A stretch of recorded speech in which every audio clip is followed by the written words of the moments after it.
Amados hermanos, muy buenas tardes, que el Señor les bendiga. Nuevamente ya estamos en jueves de estudio bíblico. Nuevamente podemos acercarnos a la palabra de Dios para continuar este estudio que hemos iniciado ya hace algunas semanas sobre el libro de Daniel. Yo espero que el Señor les esté bendiciendo, espero que el Señor les esté hablando por medio de su palabra.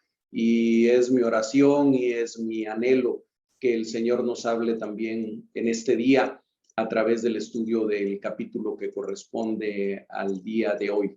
Así que vamos a comenzar, vamos a retomar este estudio. Les pido por favor que me acompañen a orar para poner ese tiempo en las manos del Señor.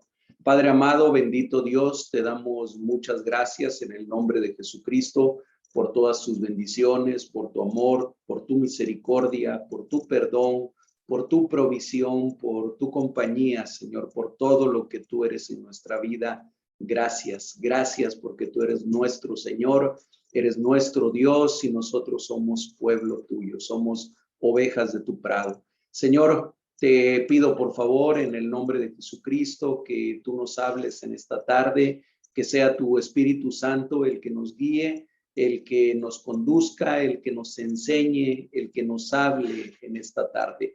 Dice tu palabra que ella no volverá a ti vacía, sino que hará aquello para lo cual la enviaste. Y sabemos que tú enviaste tu palabra para salvación primeramente de aquellos que aún no te conocen y para edificación y para crecimiento de tu pueblo. Así que nos ponemos en tus manos, Señor, confiando en que eres tú el que nos habla, que eres tú el que nos enseña. Todo lo pedimos en el nombre de Jesucristo, nuestro Señor y Salvador. Amén. Amén.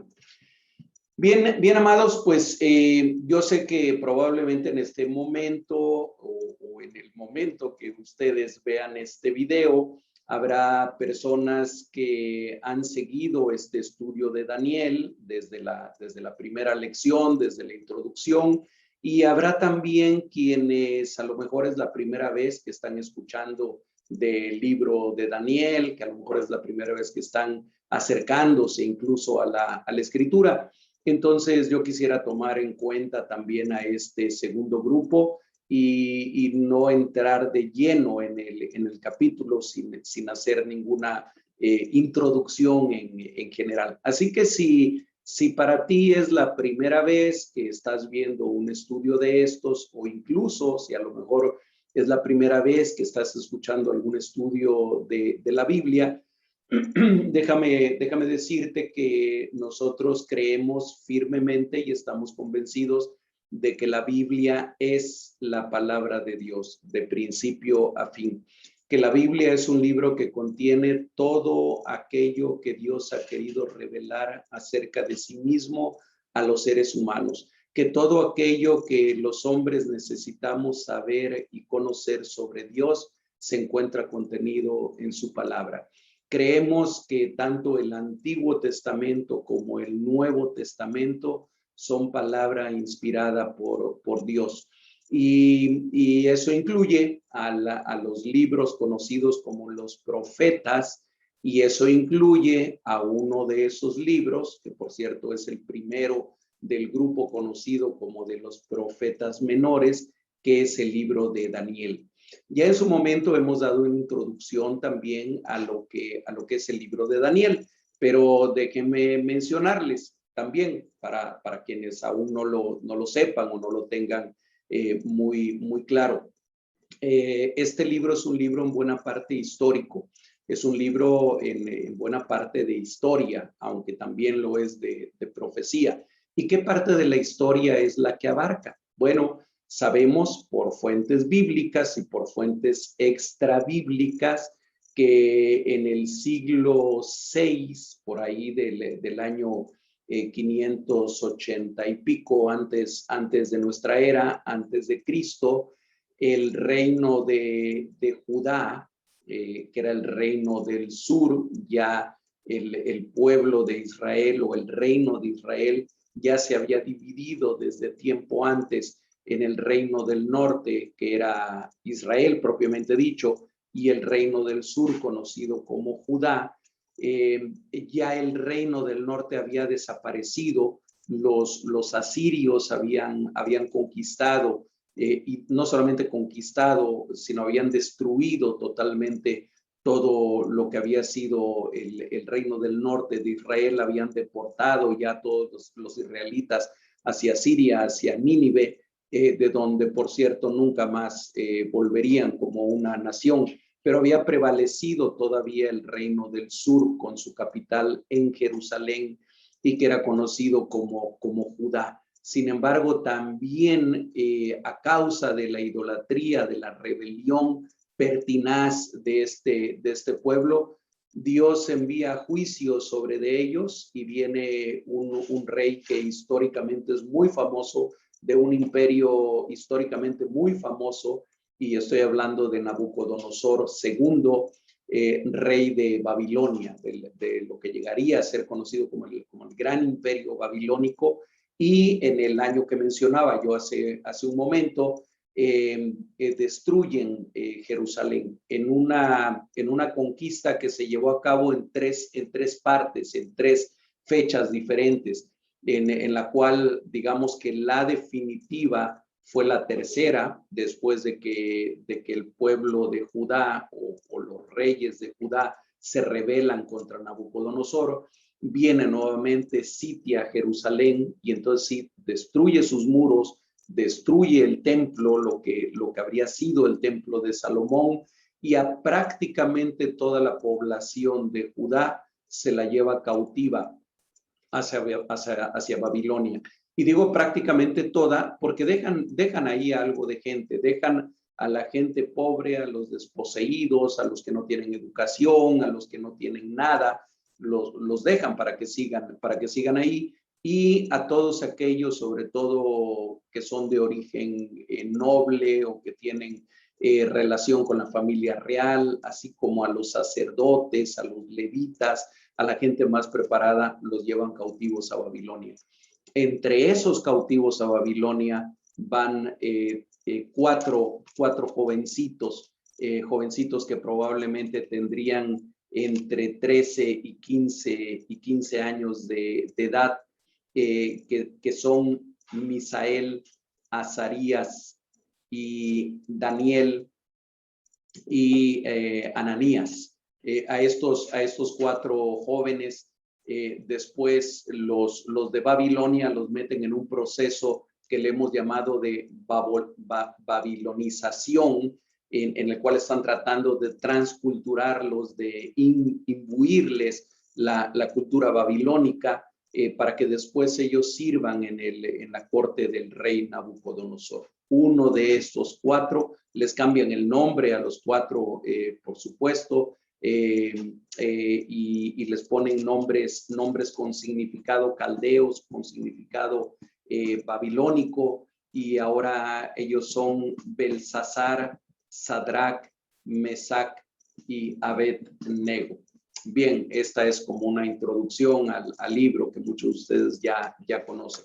Hemos estudiado ya los 4 primeros capítulos en los cuales vamos viendo cómo Dios usa en alguna ocasión a Daniel, que ahora se llama Belsasar, y usa también a sus amigos, a Sadrach, Mesac y Abed-Nego, y cómo a través de ellos, a través de su testimonio y a través de su enseñanza, ellos pueden influir de alguna manera en el mismo rey de Babilonia. Ok, ahí hasta el capítulo 4 en el que nos quedamos la semana pasada.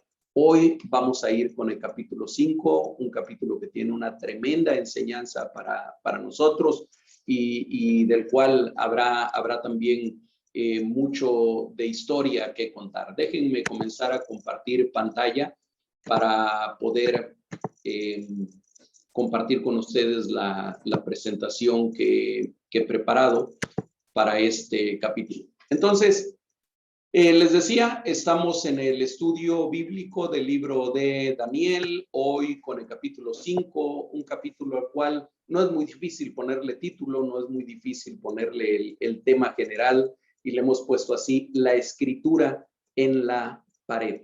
Ese sería el tema del libro. Como siempre, déjenme darles primero un bosquejo del capítulo y ahorita les explico algo de la diapositiva, de la imagen que está apareciendo ahí. Pero primero el bosquejo. Bien, hemos dividido el capítulo en 5 partes o en 5 subtemas o 5 secciones. La primera, que le pondríamos el festín de Belsasar, de los versículos 1 al 4. La segunda, teofanía en una pared. Y recordaremos en unos momentos nuevamente lo que significa la palabra teofanía, de los versículos 5 al 12. Una tercera parte que le hemos puesto el llamado de Daniel, de los versículos 13 al 17. Una parte 4 que es la interpretación de Daniel, de los versos 18 al 28. Y una quinta y última que es el fin del imperio babilónico, de los versículos 29 al 31. Y ahora déjenme hacerles un pequeño comentario de la diapositiva que está ahí. Las historias bíblicas a lo largo de los siglos han sido fuente de inspiración de muchos artistas, de pintores, de escultores, de escritores. La Biblia ha sido con toda seguridad el libro que ha inspirado más arte en muchas de sus manifestaciones. Y bueno, hubo un pintor holandés del siglo XVII, de apellido Rembrandt. Sin duda, Rembrandt fue el pintor más famoso, ha sido el pintor más famoso de Holanda. Y Rembrandt, que era un maestro, dicen los que saben de pintura, un maestro del claroscuro, su manejo, su utilización de la luz en sus pinturas es famosa. Él toma el tema de este capítulo 5 de Daniel para pintar este cuadro famosísimo que se llama El festín de Baltasar. Por cierto, Belsasar y Baltasar es el mismo nombre. Él lo pintó en 1635. Muchos expertos bíblicos, por supuesto, dicen que la vestimenta que tiene ahí el rey no tiene nada que ver con la forma en la que en realidad se vestían los reyes de Babilonia en aquel tiempo. Es una vestimenta muy europea, muy de los reyes europeos, si acaso nada más por el turbante que le puso, que sería a lo mejor lo único que sonaría más del Medio Oriente, o que hablaría más del Medio Oriente. Pero bueno, quise ponerla porque precisamente está inspirada esta obra famosa, esta obra maestra de Rembrandt, en el pasaje bíblico que estamos estudiando el día de hoy. Ya no investigué a dónde se encuentra actualmente esta pintura, pero por ahí se los dejo de tarea. Seguramente que está en el Museo del Louvre, en París, o tal vez, no sé, a lo mejor en algún museo en Holanda. Bien, vamos con el tema. Y empecemos con los versículos 1 al 4, vamos a la palabra de Dios. Y dice así, estamos en Daniel capítulo 5, leo de los versículos 1 al 4. Si ustedes tienen su Biblia en su casa, por favor síganme con la lectura. El rey Belsasar hizo un gran banquete a 1000 de sus príncipes y en presencia de los 1000 bebía vino. Belsasar, con el gusto del vino, mandó que trajesen los vasos de oro y de plata que Nabucodonosor, su padre, había traído del templo de Jerusalén, para que bebiesen en ellos el rey y sus grandes, sus mujeres y sus concubinas. Entonces fueron traídos los vasos de oro que habían traído del templo de la casa de Dios, que estaba en Jerusalén, y bebieron en ellos el rey y sus príncipes, sus mujeres y sus concubinas. Bebieron vino y alabaron a los dioses de oro y de plata, de bronce, de hierro, de madera y de piedra. Hasta ahí está esta sección. Comencemos por el significado de los nombres, que siempre es importante tenerlos en cuenta. Belsasar era el nombre de este rey, que por cierto era prácticamente el mismo nombre que le habían puesto a Daniel. Belsasar prácticamente es el mismo nombre. ¿Qué significa este nombre? Y que bueno, ya castellanizado lo conocemos como Baltasar. ¿Qué significa? Yo les decía, y yo espero que ustedes lo recuerden hace 8 días, que la palabra Bel en el idioma caldeo significa Señor, más que un nombre propio, es un nombre genérico. Y es un nombre que ellos usan para referirse a la deidad o a sus deidades. El principal dios de los caldeos, que era la cultura que prevalecía en Babilonia, en la ciudad de Babilonia, el principal dios era Marduk. Y bueno, Marduk era uno de los Bel, era uno de los señores, de los dioses de ellos. Y entonces el nombre Belsasar significa príncipe de Bel, de acuerdo con algunas interpretaciones, o Bel protege al príncipe, o Bel protege al rey. De cualquier manera, era un nombre caldeo que estaba íntimamente relacionado con su divinidad, con su dios, en este caso Marduk, al cual se referían como Bel, como el señor.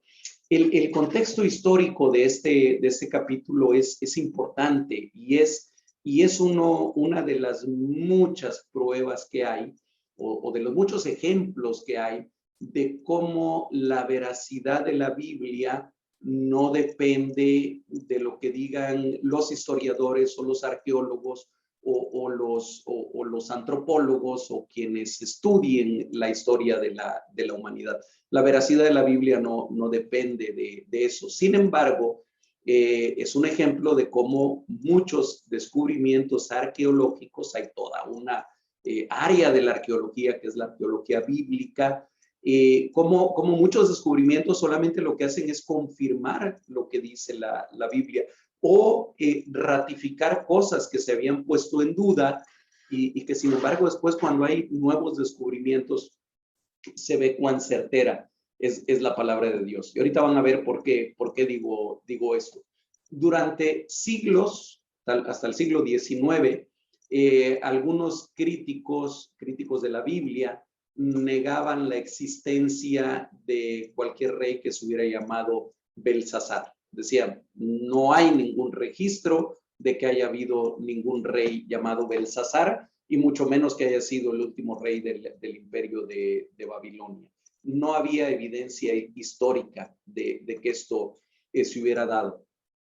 Sin embargo, siglo XIX, un siglo de grandes descubrimientos arqueológicos, alrededor de 1845, unos arqueólogos encontraron en lo que ahora es el territorio de Irak, una tableta, y estamos hablando de una tableta de piedra, de este tipo de piedras que ellos utilizaban para escribir, en escritura cuneiforme, con datos acerca del reino de Nabonido, que Nabonido era reconocido por los historiadores como el último rey o el último emperador de Babilonia.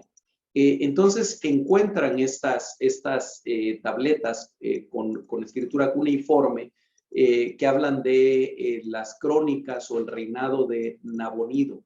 Pero en ella se registra que como el rey Nabonido no le gustaba la ciudad de Babilonia, y ahorita les voy a explicar por qué no le gustaba y cómo está relacionado también con esta parte de la historia, entonces dejó a Belsasar, su hijo, a cargo del gobierno de la ciudad principal del imperio babilónico.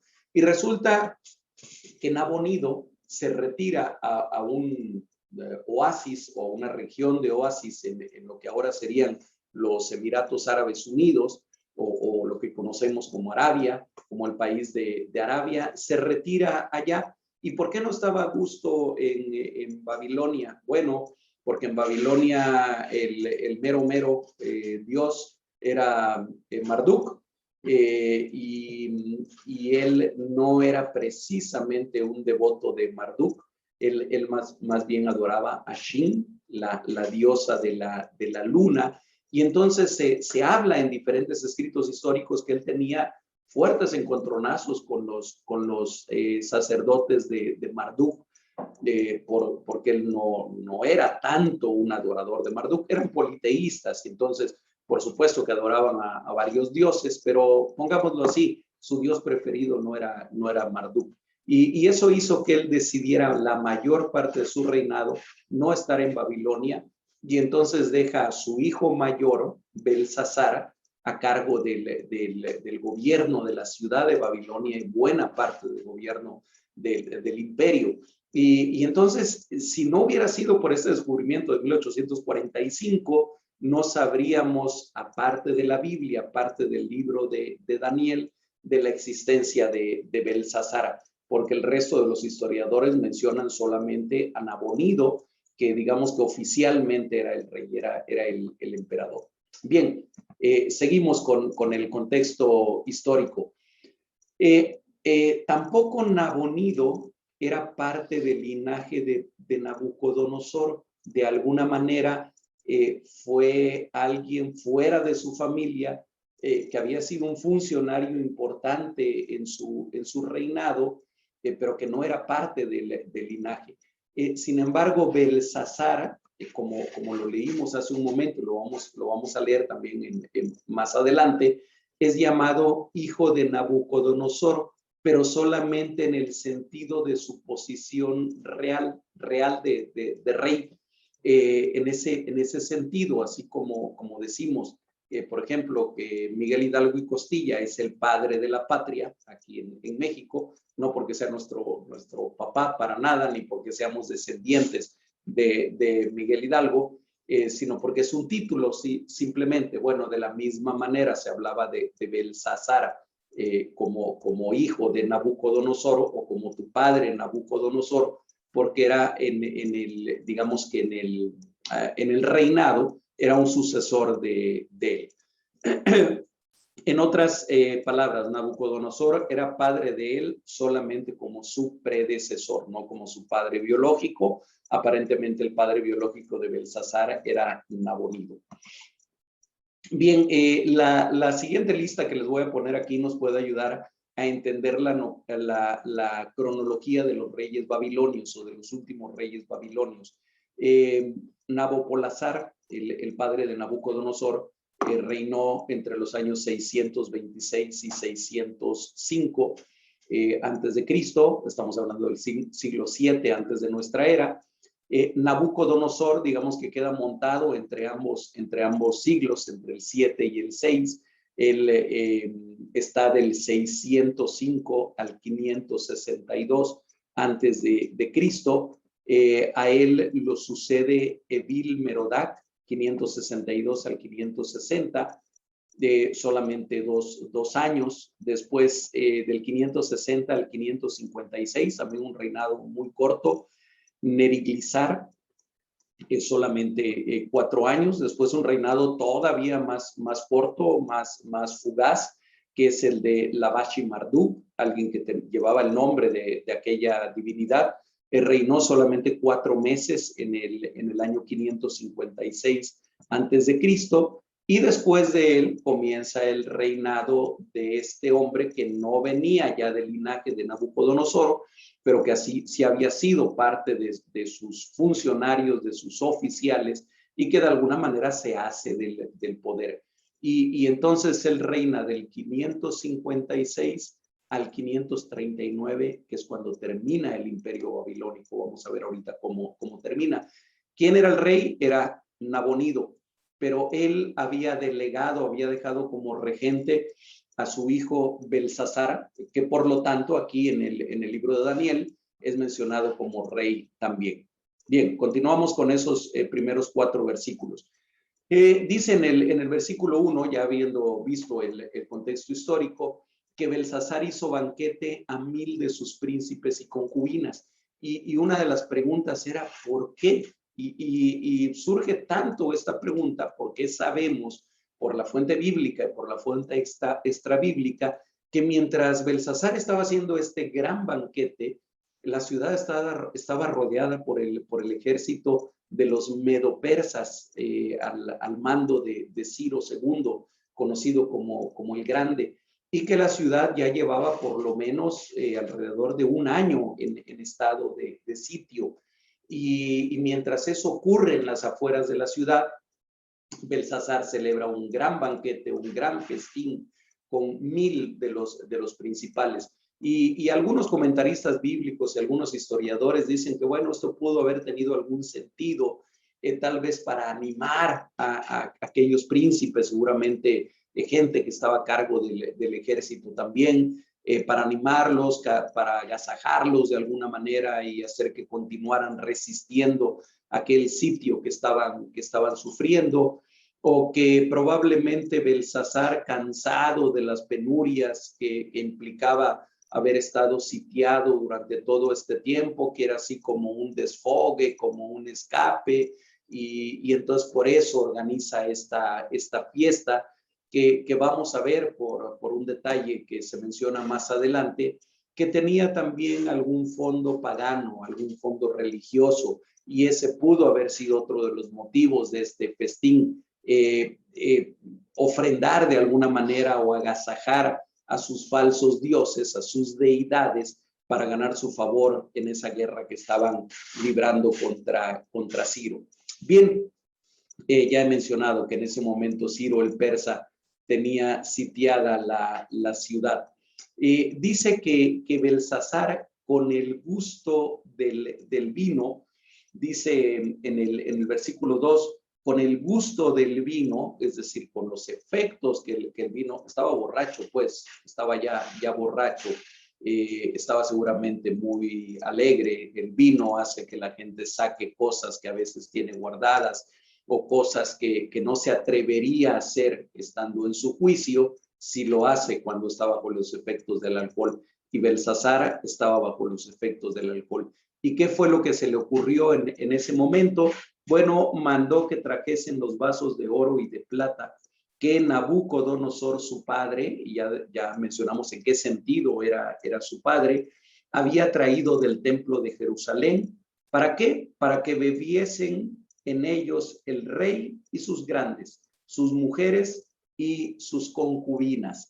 Si nosotros vamos rápidamente a Segundo de Crónicas, capítulo 36, es el último capítulo del segundo libro de Crónicas, y ahí vamos a encontrar una referencia a por qué estaban los vasos de oro y de plata del templo de Jerusalén en ese lugar. Segundo de Crónicas 36, versículo 7, dice: también llevó Nabucodonosor a Babilonia de los utensilios de la casa de Jehová y los puso en su templo en Babilonia.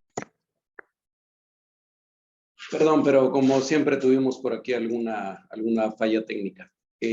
Vamos a continuar a donde estábamos. Déjenme por aquí compartir pantalla con ustedes rápidamente para retomar la diapositiva en la que estábamos. Bien, les daba la referencia en la cual se encuentra narrado el por qué aquellos utensilios del templo de Jerusalén estaban en Babilonia. Y ahí mismo en Segundo de Crónicas, capítulo 36, ahora en el versículo 18, dice: asimismo todos los utensilios de la casa de Dios, grandes y chicos, los tesoros de la casa de Jehová y los tesoros de la casa del rey y de sus príncipes, todo lo llevó a Babilonia. Bueno, ahí tenemos por qué estaban en aquel lugar. No, la intención no era solamente usarlos para beber vino, sino también para alabar a sus dioses. Y se menciona aquí que dioses de oro, de plata, de bronce, de hierro, de madera y de piedra. Vamos a ver más adelante, casi al final del capítulo, cómo prácticamente se repite esta misma descripción de aquellos dioses, de aquellos falsos dioses, de aquellos ídolos a los cuales estaban adorando los caldeos por medio de su rey, en este caso de Belsasar. Bien, hasta ahí la primera parte de este capítulo. Vamos con la segunda parte, que sería de los versículos 5 al 12, y permítanme leerlos primero. Versículo 5, estamos en Daniel, capítulo 5, verso 5. En aquella misma hora aparecieron los dedos de una mano de hombre que escribía delante del candelero sobre lo encalado de la pared del palacio real. Y el rey veía la mano que escribía. Entonces el rey palideció y sus pensamientos lo turbaron y se debilitaron sus lomos y sus rodillas daban la una contra la otra. El rey gritó en alta voz que hiciesen venir magos, caldeos y adivinos, y dijo el rey a los sabios de Babilonia: cualquiera que lea esta escritura y me muestre su interpretación será vestido de púrpura y un collar de oro llevará en su cuello y será el tercer señor en el reino. Entonces fueron introducidos todos los sabios del rey, pero no pudieron leer la escritura ni mostrar al rey su interpretación. Entonces el rey Belsasar se turbó sobremanera y palideció, y sus príncipes estaban perplejos. La reina, por las palabras del rey y de sus príncipes, entró a la sala del banquete y dijo: Rey, vive para siempre, no se turben tus pensamientos ni palidezca tu rostro. En tu reino hay un hombre en el cual mora el espíritu de los dioses santos, y en los días de tu padre se halló en él luz e inteligencia y sabiduría, como sabiduría de los dioses, al que el rey Nabucodonosor, tu padre, oh rey, constituyó jefe sobre todos los magos, astrólogos, caldeos y adivinos, por cuanto fue hallado en él mayor espíritu y ciencia y entendimiento para interpretar sueños y descifrar enigmas y resolver dudas. Esto es en Daniel, al cual el rey puso por nombre Belsasar. Llámese pues ahora Daniel y él te dará la interpretación. Bien. ¿Por qué hemos puesto que una teofanía en una pared? Bueno, acuérdense que la palabra teofanía se refiere a una manifestación visible de Dios. Una teofanía, por ejemplo, fue lo que ocurrió en el monte Horeb, cuando Moisés estaba por ahí apacentando un rebaño. Y entonces Dios se presentó en la forma de una zarza, o en medio de una zarza que tenía fuego, pero que no terminaba de consumirse. Una teofanía también es lo que posteriormente en el monte Sinaí se ve cuando el Señor desciende a ese lugar para darle a Moisés la ley. Y había relámpagos y había truenos y había una gran nube que cubría todo el monte Sinaí. Una teofanía también es cuando aquellos pastores cerca de Jerusalén que estaban velando en las vigilias de la noche, se le presentan unos ángeles para anunciarles que el Mesías había nacido, que el Señor Jesucristo había nacido. Entonces, una teofanía es una manifestación visible de la presencia de Dios. Por favor, no le llamemos apariciones, porque no son apariciones. La palabra correcta es teofanía. Es una manifestación de la presencia de Dios. Y aquí vemos que hay una manifestación de la presencia de Dios por medio de algo bien extraño, una mano que escribía en la pared. Ahí está el versículo 5 que ya leíamos hace un momento. En aquella misma hora aparecieron los dedos de una mano de hombre que escribía delante del candelero. Y miren, cuando habla de este candelero, se está haciendo referencia a este candelero de siete cañas que estaba en el templo de Jerusalén también. Y que tenía un gran significado para los hebreos, porque simbolizaba la luz del Señor que alumbra y que alumbra el camino de los demás. Aparentemente aquel utensilio sagrado había sido llevado también a aquel festín, y precisamente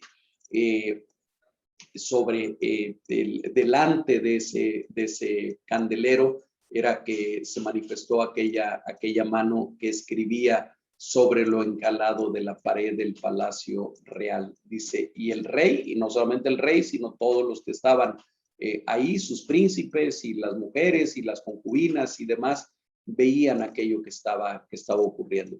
Fíjense que aquí, a diferencia de lo que ocurre con Nabucodonosor, cuando sueña primero con aquella gran imagen que estaba formada de diferentes materiales, aquella imagen colosal en su sueño que tenía cabeza de oro y que tenía el tronco de plata y otras partes de bronce, de hierro y finalmente de barro.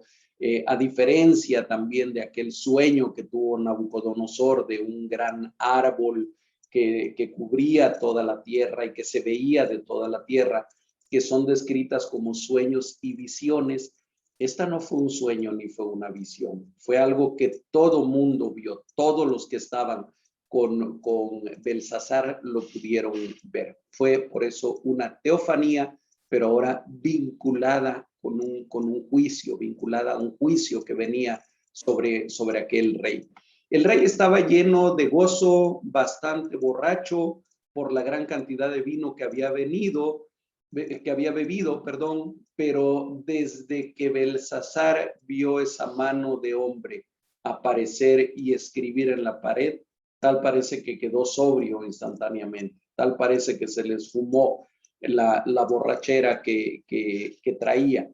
Y bien, ahora les explico también la fotografía que aparece ahí a un lado. Igual que su antecesor, igual que Nabucodonosor, este Belsasar recurrió a magos, caldeos, adivinos y sabios, que era lo que tenía a la mano para que pudieran tratar de interpretar aquello que estaba viendo. Y al igual que en aquellos casos, al igual que ocurrió con Nabucodonosor, aquellos no pudieron interpretar la teofanía que estaban viendo. Eso lo podemos leer ahí de los versículos 6 al 8, cuando dice, sobre todo en el versículo 8, entonces fueron introducidos todos los sabios del rey, pero no pudieron leer la escritura ni mostrar al rey su interpretación. Y yo les puse por ahí la referencia de Isaías, capítulo 44, versículos 24 al 25, porque ahí nos menciona cómo aún esos supuestos magos y adivinos y agoreros, aún ellos están bajo la autoridad de Dios. Aun cuando generalmente ellos sirven al diablo, sirven al enemigo de nuestras almas, sin embargo, nada se sale del poder y de la voluntad de Dios. Veamos lo que dice Isaías 44, versículos 24 y 25. Dice, así dice Jehová, tu Redentor, le está hablando a Israel, que te formó desde el vientre. Yo, Jehová, que lo hago todo, que extiendo solo los cielos, que extiendo la tierra por mí mismo. Versículo 25, que deshago las señales de los adivinos y enloquezco a los agoreros, que hago volver atrás a los sabios y desvanezco su sabiduría. El Dios soberano del universo está al control de todo, aún de aquellos falsos, aún de aquellos que sirven no a Dios, sino a Satanás. Aún ellos están bajo el control de Dios y a Dios no le plació que ninguno de ellos tuviera la capacidad para interpretar aquello que estaba ocurriendo. En aquel salón que antes era de fiesta, era de festín, de alboroto, de borrachera, ahora todo era confusión y todo era miedo en ese lugar. Y entonces dice que en el versículo 10 que la reina, dice la reina, por las palabras del rey y de sus príncipes, se corrió inmediatamente la noticia, seguramente en todo el palacio, entró a la sala del banquete y dijo, y entonces le va a dar un consejo al rey. Casi todos los expertos están de acuerdo en que probablemente no era la esposa de Belsasar, no era su mujer, esta reina de la que se estaba hablando, sino probablemente haya sido la esposa de Nabonido. Y sabemos por fuentes extrabíblicas que Nabonido se casó con una hija de Nabucodonosor llamada Nitocris, la reina Nitocris. Así que muy probablemente, no tenemos aquí el nombre en la escritura, pero sí tenemos las fuentes extrabíblicas, y por lo que va a decir ahora, nos hace pensar en que no era alguien precisamente de la generación de Belsasar, sino tal vez de una generación anterior, que ella conocía a Daniel. Y esta fotografía que les pongo aquí, fotografía de una pintura, es otra vez, les decía que las escenas bíblicas han dado lugar a muchas obras de arte, y este es un detalle, no es toda la pintura es mucho más grande, es un detalle de Nitocris en otro cuadro que se llama La fiesta de Belsasar, pintado por un pintor estadounidense, Washington Alston, también tal vez el pintor de esa época del siglo XIX más conocido en aquel país. En 1843, Washington Alston pinta también el mismo tema que había pintado Rembrandt en el siglo XVII sobre la fiesta de Belsasar, y ese es un detalle de quien probablemente haya sido Nitocris, hija de Nabucodonosor, y madre probablemente de Belsasar. Era la reina madre, por decirlo de esa manera. Es interesante cómo el artista capta esa mirada de miedo mezclada con asombro, con sorpresa, y de incertidumbre en el rostro de esta mujer pintada por el artista. Entonces ella probablemente conocía a Daniel, y vean cómo se expresa y cómo describe a Daniel entre los versos 11 y 12. Estoy tomando aquí solamente las partes en las que describe o habla de Daniel, y dice: un hombre en el cual mora el espíritu de los dioses santos, una expresión que Nabucodonosor había usado cuando Daniel interpretó sus sueños.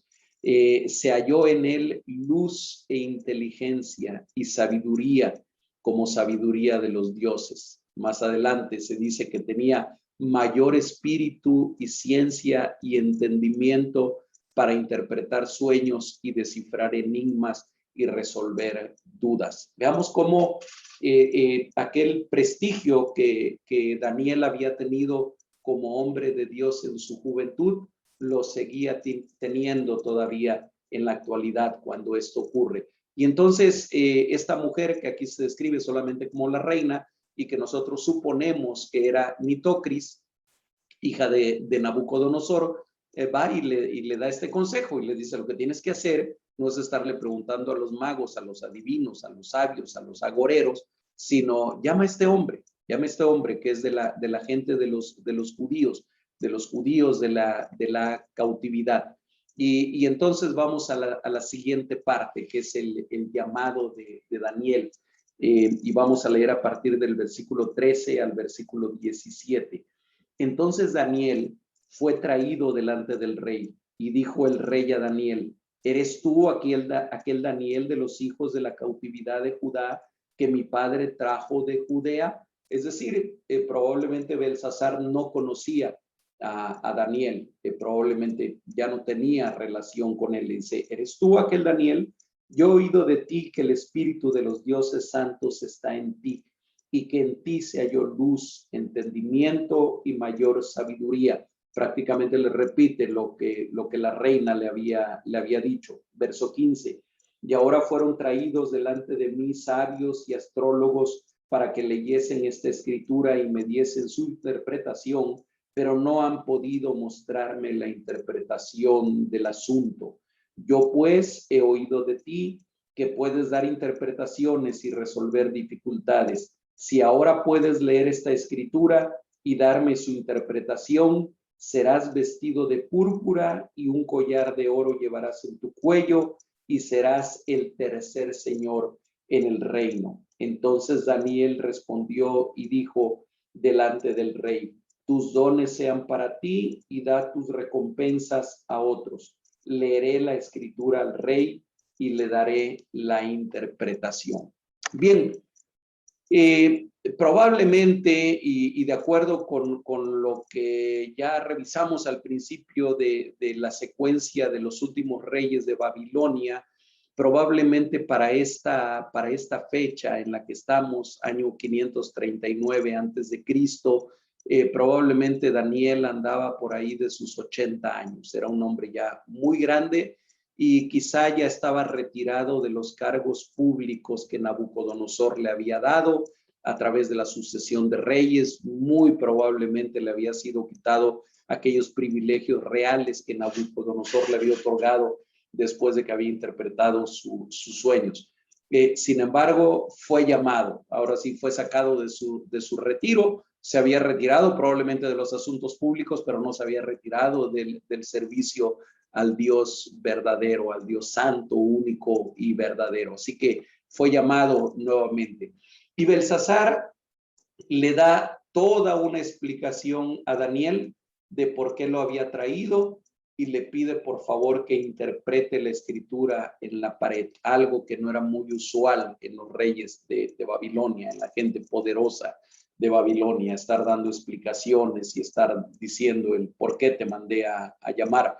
Sin embargo, le da toda esa explicación. Ni los magos, ni los agoreros, ni los adivinos, ni los sabios que tengo a mi servicio han podido darme la interpretación.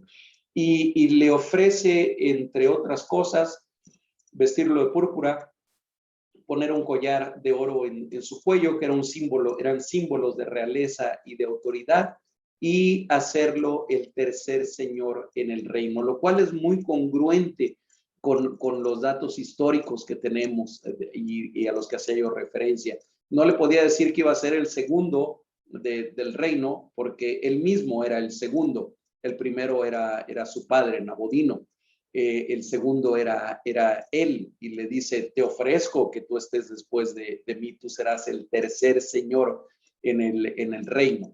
Y eso es congruente con las fuentes históricas. Sin embargo, Daniel rechaza el ofrecimiento, pero dice que de todas maneras va a hacer la interpretación. Le dice, mira, dale a otros todos esos regalos. Tus dones sean para ti y da tus recompensas a otros.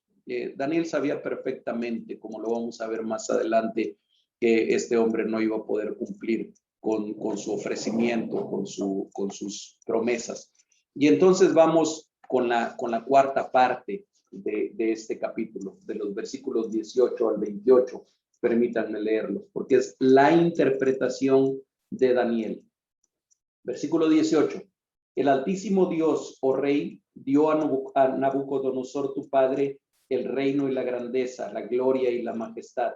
Y por la grandeza que le dio, todos los pueblos, naciones y lenguas temblaban y temían delante de él. A quien quería mataba y a quien quería daba vida. Engrandecía a quien quería y a quien quería humillaba. Mas cuando su corazón se ensoberbeció y su espíritu se endureció, en su orgullo fue depuesto del trono de su reino y despojado de su gloria. Y fue echado entre los hijos de los hombres, y su mente se hizo semejante a la de las bestias, y con los asnos monteses fue su morada. Hierba le hicieron comer como a buey, y su cuerpo fue mojado con el rocío del cielo, hasta que reconoció que el Altísimo Dios tiene dominio sobre el reino de los hombres y que pone sobre él al que le place. Y tú, su hijo Belsasar, no has humillado tu corazón sabiendo todo esto, sino que contra el Señor del cielo te has ensoberbecido e hiciste traer delante de ti los vasos de su casa, y tú y tus grandes, tus mujeres y tus concubinas bebisteis vino en ellos. Además de esto, diste alabanza a dioses de plata y oro, de bronce, de hierro, de madera y de piedra, que ni ven, ni oyen, ni saben, y al Dios en cuya mano está tu vida y cuyos son todos tus caminos, nunca honraste. Entonces de su presencia fue enviada la mano que trazó esta escritura, y la escritura que trazó es Mene, Mene, Tekel, Uparsin. Esta es la interpretación del asunto. Mene, contó Dios tu reino y le ha puesto fin. Tekel, pesado ha sido en balanza y fuiste hallado falto. Pérez, tu reino ha sido roto y dado a los medos y a los persas. Muy bien. El discurso de Daniel ante Belsasar ocupa todo esta sección que acabamos de leer, de los versículos 18 al 28. Y ese discurso está estructurado más o menos de esta manera. Primero hay una parte de antecedentes. Primero, antes de darle la interpretación, era importante que Daniel le diera el mensaje que Dios le quería dar a aquel hombre, lo que él quería que aquel hombre supiera. Y entonces primero le da los antecedentes de lo que había pasado con Nabucodonosor. Y le dicen, ya no, Nabucodonosor se había ensoberbecido, también había creído que todo lo que había logrado era por su poder y por su astucia y por su capacidad como gobernante, y hasta que Dios lo humilló, y hasta lo humilló tanto que lo hizo andar entre los animales y comportarse como bestia. De los versículos 18 al 21 hay como que estos antecedentes. Esto ocurrió con Nabucodonosor. Le dice, una segunda parte del discurso de Daniel ante Belsasar es el motivo del juicio. ¿Por qué está viniendo juicio contra ti? Y Daniel, como profeta, denuncia el pecado de Belsasar.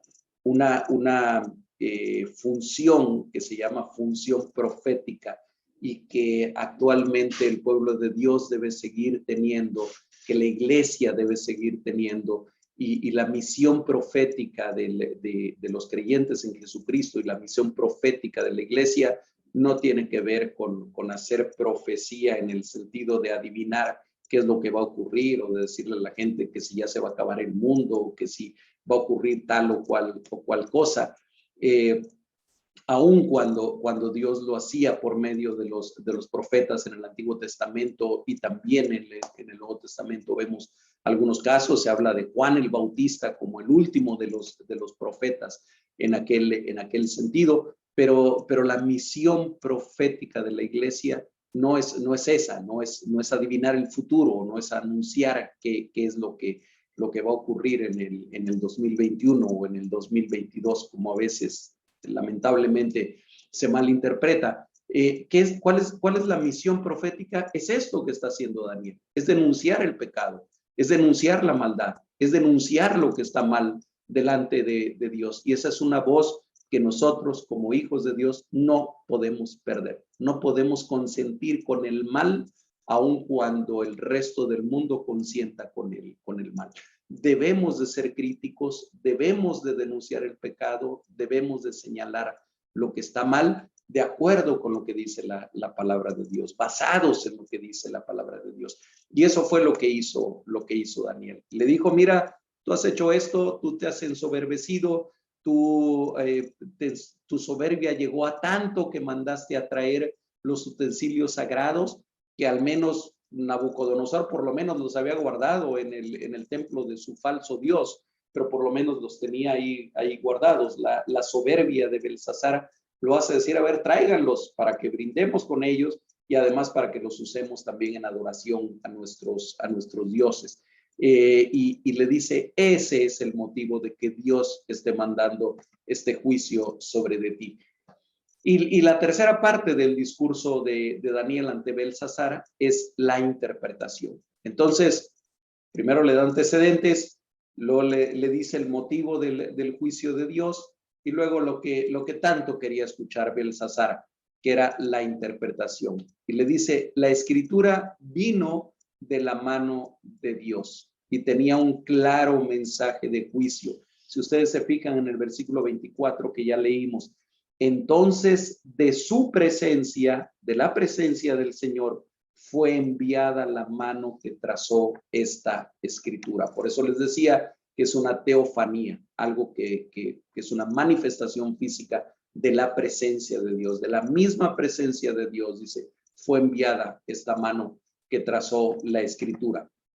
El significado de las palabras que aparentemente habían sido escritas en arameo, y que muchos expertos también en este libro dicen, bueno, era muy posible que los caldeos que estaban ahí, los magos, adivinos, sabios y demás podían leer estas palabras. No era que no tuvieran la capacidad de leerlas.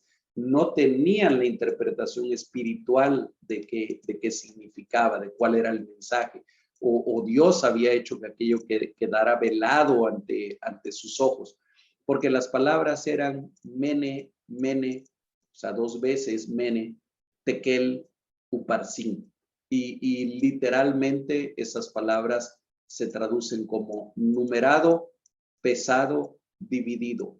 Claro, esas 3 palabras aisladas a lo mejor no le decían mucho ni al rey, ni tampoco a sus sabios, a sus magos, a sus adivinos. Numerado, pesado, dividido. Sí, pero ¿y eso qué significa? ¿Y eso qué quiere decir? Y entonces le dice Daniel, esta es la interpretación del asunto. Mene, mene. Numerado. Dice, contó Dios tu reino y le ha puesto fin. La doble palabra indica que es algo ya decidido, que es algo firme. Por eso la palabra aparece dos veces, la palabra numerado. Y le dice, ¿qué significa esto? Que Dios contó tu reino y le ha puesto fin. Recordemos que el contar algo o el medir algo en el lenguaje bíblico indica propiedad. Indica que quien lo hace es el propietario de lo que está contando o de lo que está midiendo.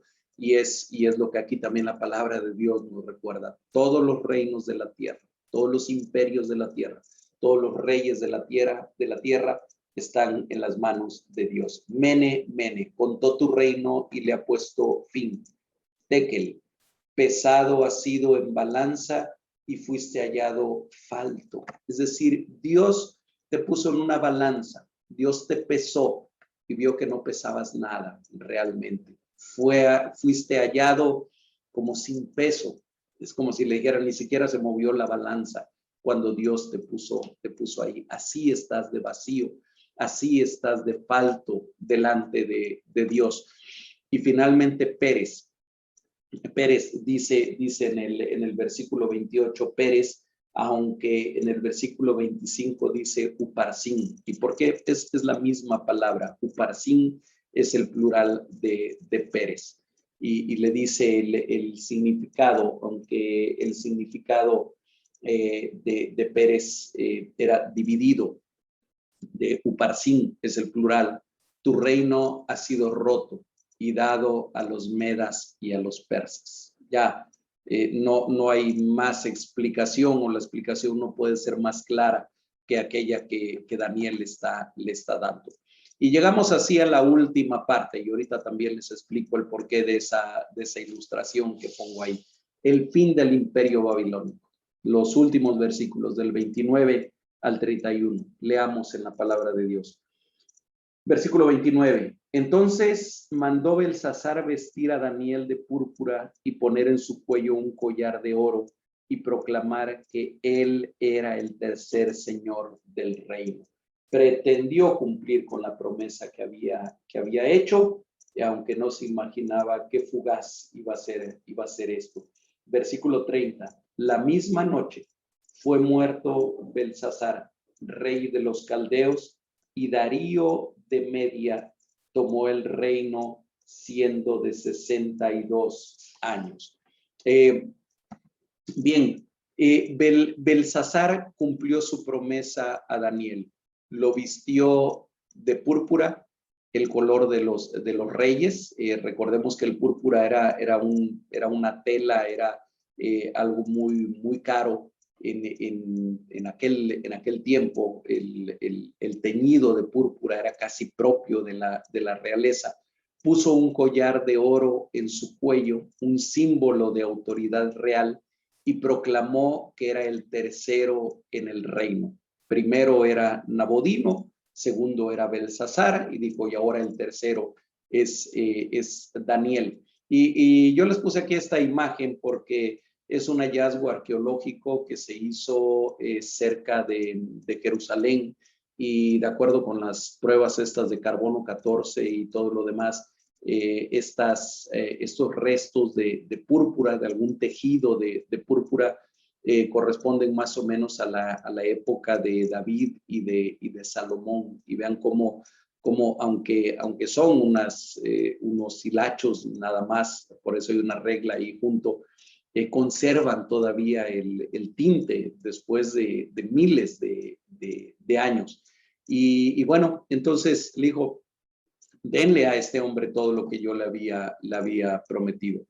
Pero eso ya no tenía sentido, ya realmente no tenía sentido. El imperio babilónico había llegado a su fin, había terminado, había caído, estaba a punto de caer esa misma noche.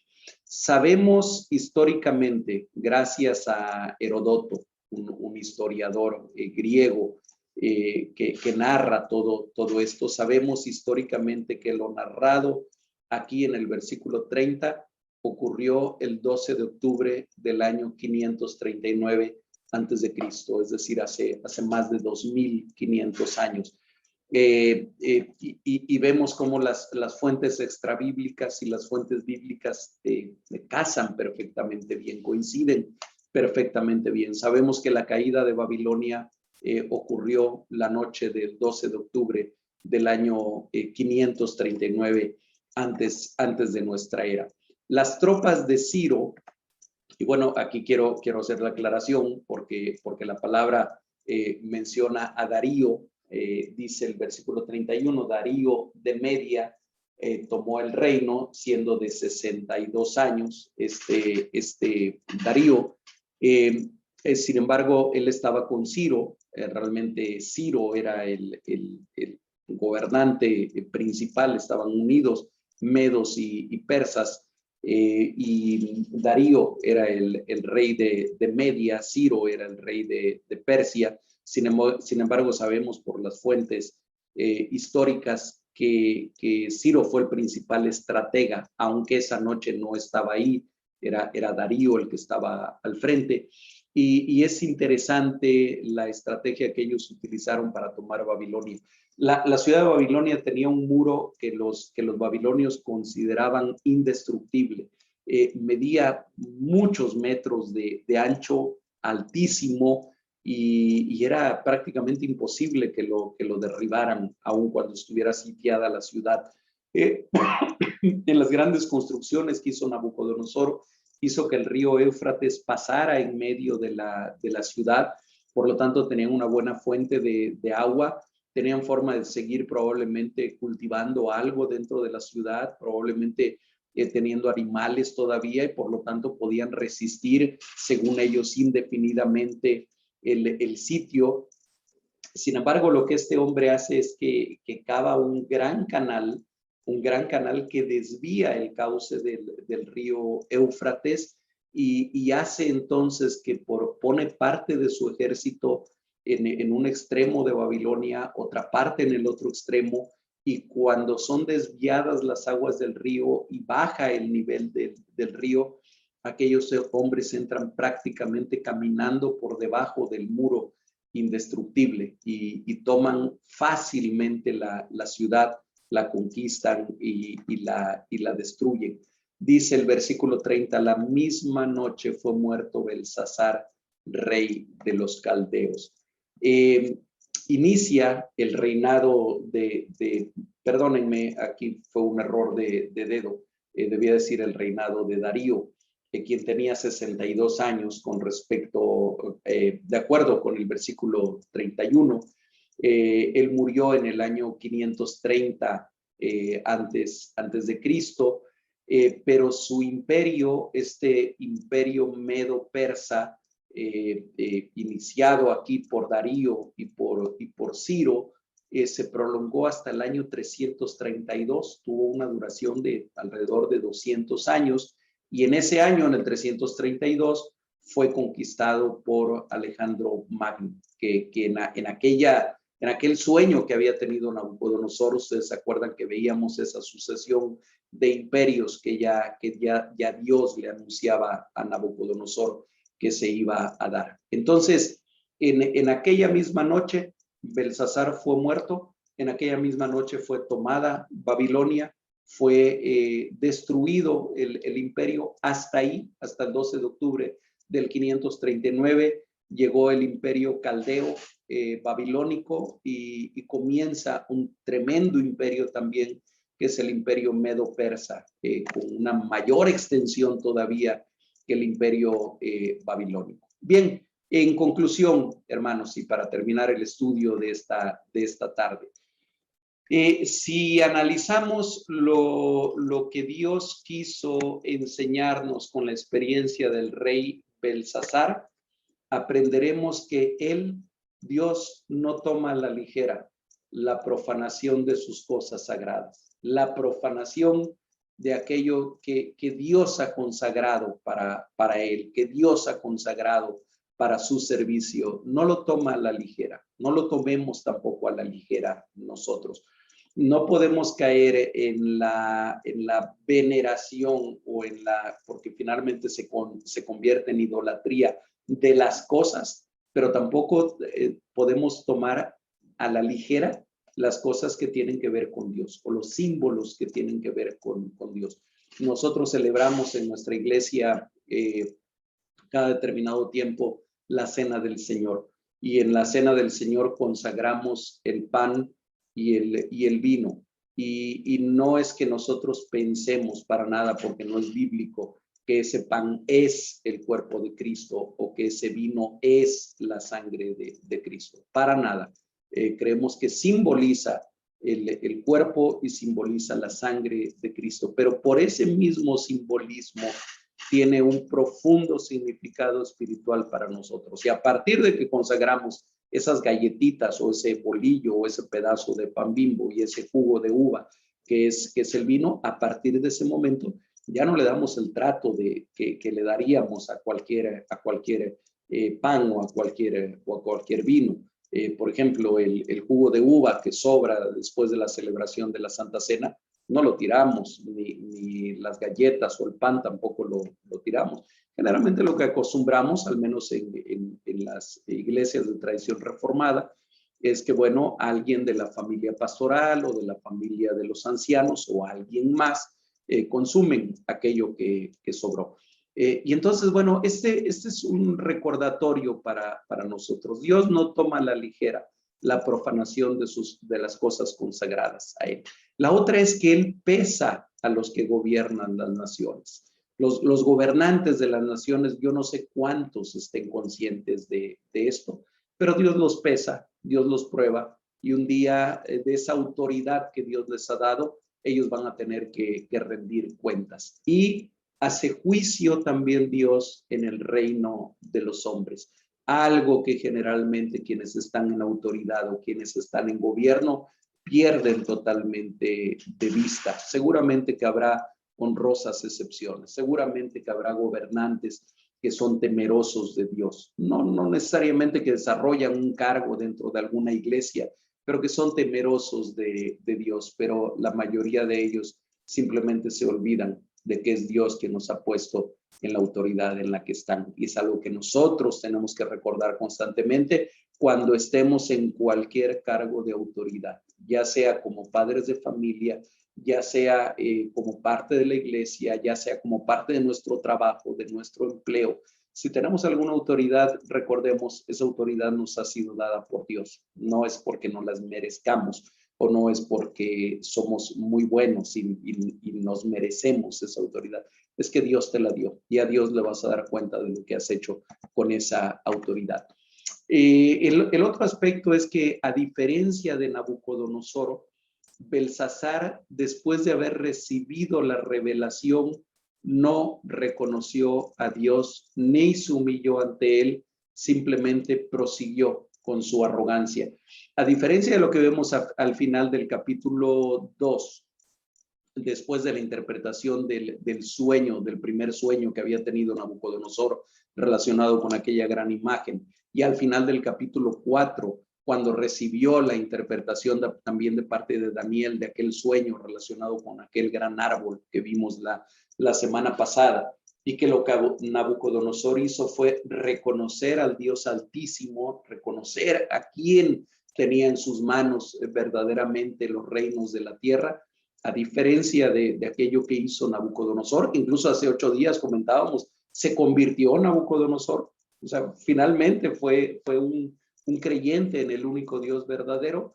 Sin embargo, es claro que no fue el caso de Belsasar. Él simplemente dijo, ok, ya me interpretaste lo que significa esta escritura, denle su túnica de púrpura, vístanlo de púrpura, pónganle el collar en su cuello y ¿sabes qué? Ahora eres el tercero en el reino, un reino que solamente iba a durar unas cuantas horas posterior a esto.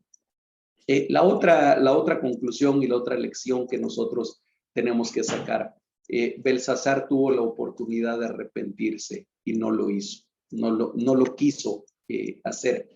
Y finalmente también aprendemos de este capítulo cómo Daniel seguía siendo el mismo siervo fiel de Dios a los 80 años como lo había sido a los 15 años, cuando en la corte de Nabucodonosor propuso en su corazón no contaminarse con la comida que el rey le ofrecía. Y lo vemos ahora al final de su vida, probablemente a sus 80 años de edad, seguir con esa integridad y con esa firmeza que había guardado toda su vida.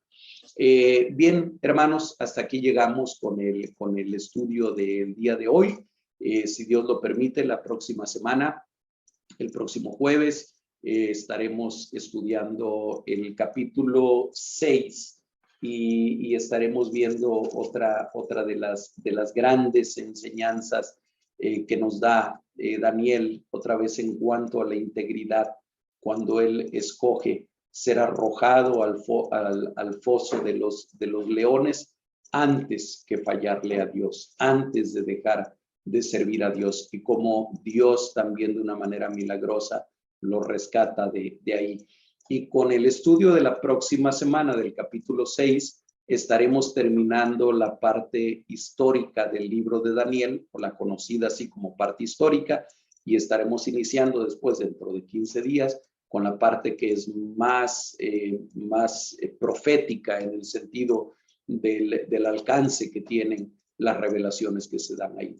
Hermanos y amigos, que el Señor les bendiga y que el Señor confirme el mensaje de su palabra en esta tarde. Bendiciones a todos.